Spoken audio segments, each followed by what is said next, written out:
Hi everyone, my name is Ilse and I do an internship at Daniel Douglas for 10 weeks. In this video you can see how I learned to paint a grisaille with oil paint. Okay, what your next task is to make a grisaille. Grisaille means grayness. So it's something that the old masters like Leonardo da Vinci did as a pre-study, but also as an underpainting. So you can see this, the first layer was like gray tones. These drapery studies, they were in gray tones, and then on top of it, if you add very thin layers of oil paint, then you can sort of glaze, and then you can get more and more intense colors. The nice thing about learning from these grisailles is that in a way, for many people, they're easier than doing just monotone brown studies. It looks very difficult because it looks so nice, but if something looks nice, it doesn't really mean that it's difficult. So the cool thing is that with only black and white, you can make all these depths that can be really pleasing if you do it yourself. And the nice thing about this gray panel, you can very easily see contrast, not only towards the dark tones, but also towards the light tones. Especially if you start a grisaille, it works very well to do a wash. Covering the whole panel or canvas with a very thin layer of oil paint. If you do that, it all goes much smoother. You can do with turpentine and black in this case.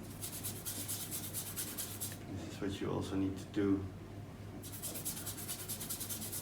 And where you start with is the outer point. So you measure, shoulder is out here, and that's the highest point from everything that you want to cover on the panel. And then here, on lowest point, here you see where the drapery lies on. You see, so this is some points of the outer shape. And from there you can measure some other shapes. But it's in the beginning, it's all about measuring it. And then you can start with the whitest point. So now you measure where the blackest points are. Now you can start with the whitest point and start there.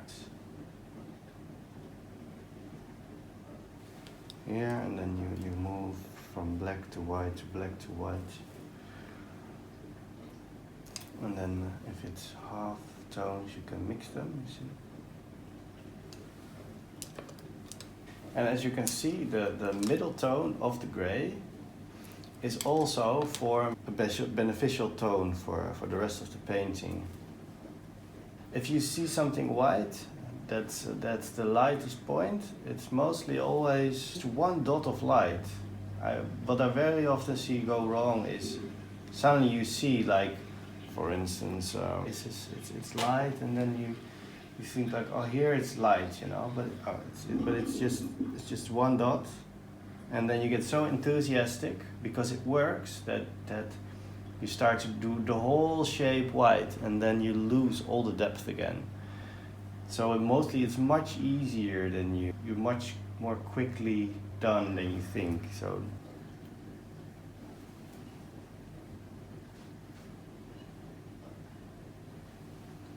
if you want to make things smoother, it's good to sometimes use dry paint brushes that don't have any paint attached to them, so then you can blend things into each other, but don't use it too often because you don't want to lose details either. For this assignment I made time-lapse from the beginning till the end of the grisaille I painted.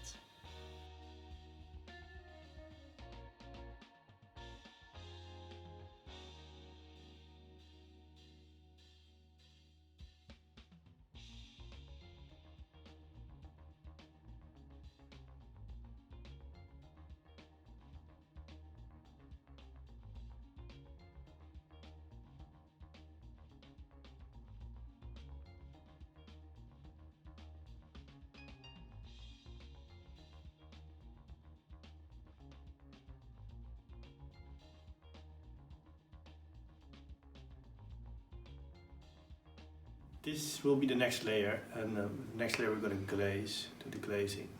And with oil paint it's always important to start with thin and later on paint thick.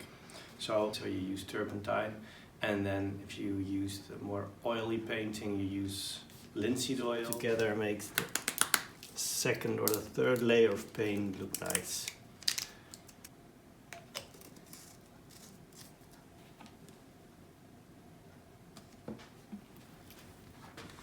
As you can see, this one is very thick, so it doesn't take just one drop. If you use too much of it, your paint will become very thick. You only do this when the paint is all dry. So I will use black, you know, because it's all black and white. So and I mix it with the medium, and then I add a few dots. For instance here. Then you mix it like this. And from here you can use some white on the lighter parts. And then again, continue to work wet and wet, you see? So this becomes lighter. And you can do this also, start here and then you can blend it, you know, in the paint that's already wet. But also here you can just start with one line. So this is how glazing works. After the explanation, it was my turn to do the glazing of my own painting.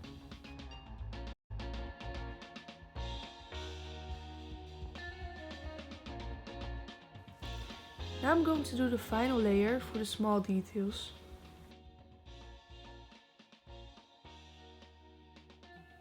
This is the end result of my first grisaille with oil paint.